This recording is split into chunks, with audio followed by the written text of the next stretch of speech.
Did I tell you yesterday how every part of me desperately wanted to meet Jesus?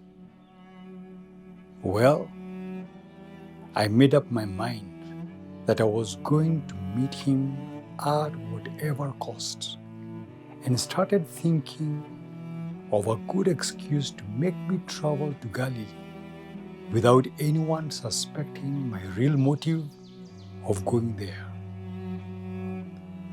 But by good fortune, a trip to Galilee was not going to be necessary after all. Unknown to me, Jesus was headed to Jerusalem, and he would arrive with a bang.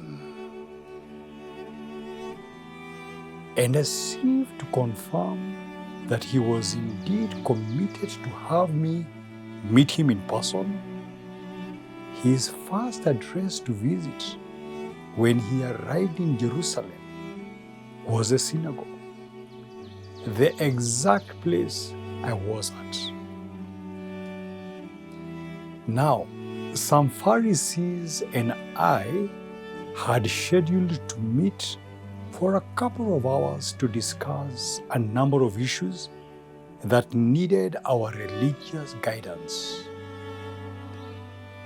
We were barely started when one of the temple guards came panting and heaving into the chamber.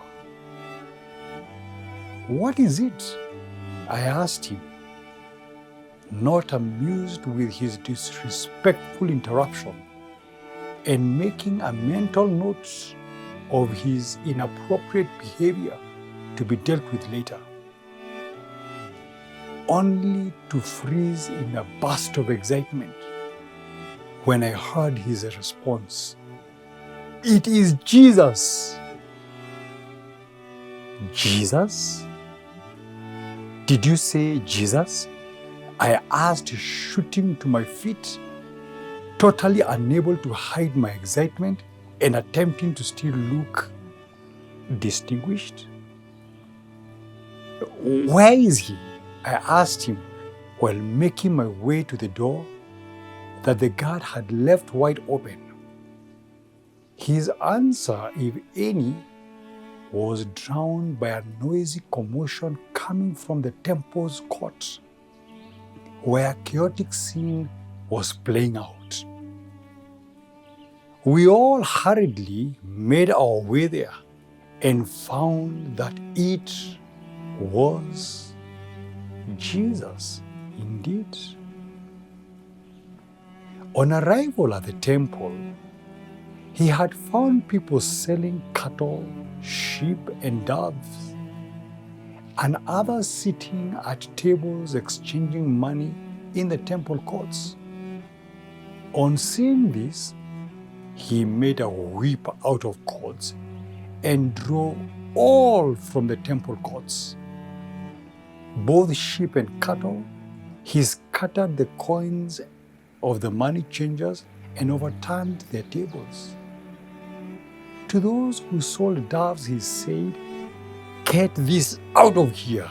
Stop turning my father's house into a market."